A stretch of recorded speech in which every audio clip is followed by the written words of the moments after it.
భారతదేశంలో విదేశీ టూరిస్టులు ఎక్కువగా సందర్శిస్తున్న ప్రదేశాల్లో ఏవి ఎక్కువగా ఉన్నాయని సర్వే చేస్తే, అందులో ఎక్కువ మంది విదేశీయులు పర్యటిస్తున్న ప్రదేశాలు మన హిందూ దేవాలయాలని తేలింది. భారతదేశం ప్రపంచంలోనే అతి పురాతన నాగరికతలో ఒకటి. మరియు భారతదేశం సనాతన ధర్మానికి పుట్టినిల్లు, అనేక ధర్మాలకు ఆశ్రయమిచ్చిన మెట్టినిల్లు కూడా.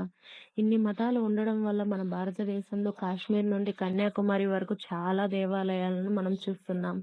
ఇండియాలోని వందల మంది దేవుళ్ళకు వేల కొద్దీ ఆలయాలు ఉన్నాయి.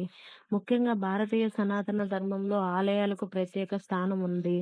మన దేవాలయాలు సంస్కృతి, సంప్రదాయం మరియు వారసత్వ సంపదను ప్రతిబింబించేలా ఉంటాయి. ఈ దేవాలయాల యొక్క ఆర్కిటెక్చర్ నిర్మాణానికి చరిత్రలో ప్రత్యేక స్థానం ఉంది. కొంతమంది దృష్టిలో దేవాలయాలు అంటే ప్రశాంతతకు, ఆధ్యాత్మిక చింతనకు ప్రతీకలు. భారతదేశంలో కొన్ని దేవాలయాలు 1000 సంవత్సరాల నుంచి ఉనికిలో ఉన్నాయి. మరికొన్ని దేవాలయాలు 10 సంవత్సరాల క్రితం నిర్మించినవి కూడా ఉన్నాయి. ఇప్పుడు భారతదేశంలో అతిపెద్ద టాప్ 6 దేవాలయాల యొక్క విశిష్టతను తెలుసుకుందాం. నంబర్ 6 వెల్లూరి మఠం. వెస్ట్ బెంగాల్‌లోని వెల్లూరి మఠం హిందూ, ఇస్లామిక్, బౌద్ధ, క్రిస్టియన్ల కదలికలను ప్రతిబింబిస్తుంది. 40 ఎకరాల విస్తీర్ణంలో ఉన్న ఈ మఠం ప్రపంచంలోని అన్ని మతాల ఐక్యతకు చిహ్నంగా పరిగణించబడుతుంది. స్వామి వివేకానంద స్థాపించిన రామకృష్ణ మఠం ప్రధాన కార్యాలయం కూడా ఇదే. నంబర్ 5 భువనేశ్వర ఆలయం. తమిళనాడులోని తంజావూరులో ఉన్న భువనేశ్వర ఆలయం దక్షిణ భారతదేశంలో ఉన్న మరొక పెద్ద దేవాలయం. 19వ శతాబ్దంలో ఈ ఆలయాన్ని గ్రానైట్స్‌తో నిర్మించగా ప్రపంచంలో గ్రానైట్‌తో నిర్మించిన మొట్టమొదటి ఆలయంగా గుర్తించబడింది. దేశంలో అతిపెద్ద శివలింగాలలో ఒకటి ఇక్కడుంది. భువనేశ్వర ఆలయాన్ని రాజరాజేశ్వర అని కూడా అంటారు.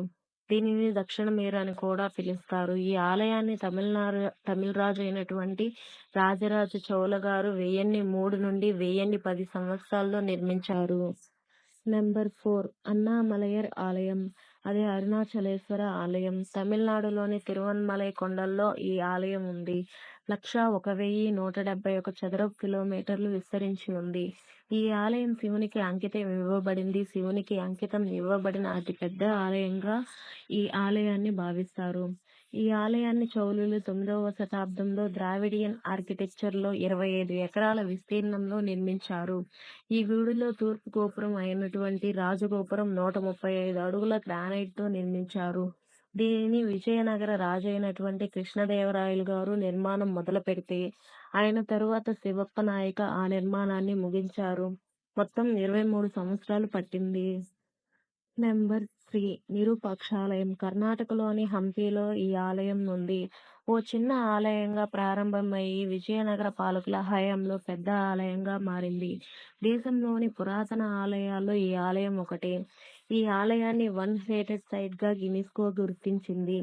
ఈ ఆలయాన్ని విరూపాక్షుడు అంటే శివునికి అంకితం ఇవ్వబడిన అంటే ఆ ఆలయ నిర్మాణం పూర్తిగా శిల్పకళ వెల్లివిరిచేలా, అప్పటి ఆర్కిటెక్చర్ గొప్పతనం ప్రతిబింబించేలా రాతితో ఒక రథాన్ని నిర్మించారు. అలాగే ఈ ఆలయంలో ఉండే స్తంభాల నుండి మ్యూజికల్ ఇన్‌స్ట్రుమెంట్స్ సౌండ్స్ వస్తాయి. ఇప్పటికీ కొన్ని వేల మంది ఈ పిల్లర్స్ మీద రీసెర్చ్ చేస్తున్నారు. నంబర్ 2 స్వామినారాయణ ఆలయం. ఇది ఢిల్లీలోని అక్షర్ధామ్‌లో ఉంది. ఈ ఆలయం ప్రపంచంలోనే అతిపెద్ద సమగ్ర హిందూ దేవాలయముగా గిన్నిస్ బుక్ ఆఫ్ వరల్డ్ రికార్డ్స్‌లో చోటు చేసుకుంది. ఈ ఆలయ నిర్మాణం నగరంలో నవంబర్ 6, 2005లో పూర్తయింది. ఇంత పెద్ద గుడిని కేవలం 5 సంవత్సరాల్లో, అది కూడా ఒకే కుటుంబానికి చెందిన వ్యక్తులు మాత్రమే కట్టించింది. దీనిని స్వామి మహారాజు గారు, ఏపీజే అబ్దుల్ కలాం, మన్మోహన్ సింగ్, ఎల్‌కే అద్వానీ మరియు పీఎల్ జోషి గారి సమక్షంలో 6 నవంబర్ 2005లో ప్రారంభం చేశారు. ఈ ఆలయ నిర్మాణంలో మెటల్‌ని అంటే స్టీల్‌ని పూర్తిగా నిషేధించారు. అంటే ఇప్పుడు ఆ ఆలయం మెటల్ అండ్ స్టీల్ సపోర్ట్ లేకుండా నిర్మాణం జరుపుకుంది. ఆలయం కేంద్రం మందిరం కింద 11 అడుగుల స్వామినారాయణ శిల్పం బంగారు తొడుగుతో ఆభయ ముద్రలో కూర్చొని దర్శనమిస్తుంది. ఈ ఆలయంలో సీతారాములు, రాధాకృష్ణులు, శివ పార్వతి మరియు లక్ష్మీనారాయణ ఆలయాలు కూడా ఉన్నాయి. ఈ మందిరంలో 234 స్తంభాలు అద్భుతంగా చెక్కి ఉంటాయి. ఇంత గ్రేట్ ఆర్కిటెక్చర్ ఇంక ఎక్కడా ఉండదు. ఈ ఆలయంలో 20,000 స్వామివారి మరియు ఇతర శిల్పాలు ఉన్నాయి. నెంబర్ 1 శ్రీ రంగనాథ స్వామి ఆలయం. ఈ దేవాలయం తమిళనాడులో ఉంది. మన దేశంలో ఇది అతిపెద్ద దేవాలయం కాగా, ప్రపంచంలోనే అతిపెద్ద దేవాలయాల్లో ఒకటి. దీనిని ద్రావిడియన్ ఆర్కిటెక్చర్ స్టైల్‌లో నిర్మించారు. ఈ దేవాలయాన్ని ఆల్చర్లు వారి యొక్క దివ్య చిహ్నముతో నిర్మించారు. ఇది విష్ణుమూర్తి 101 దేవాలయాల్లో ఒకటి. ఈ గుడి 155 ఎకరాల విస్తీర్ణంలో 50 మందిరాలు, 39 మండపాలు, 9 కొలనులు, 21 గోపురాలతో పాటు అందమైన శిల్పాలు చెక్కబడి ఉన్నాయి. దీనిలో ఉన్న గోపురం ఎత్తు 230 అడుగులు. ఆసియాలోనే అతిపెద్ద గోపురం ఇది. దీనిని రాజగోపురం అని కూడా అంటారు.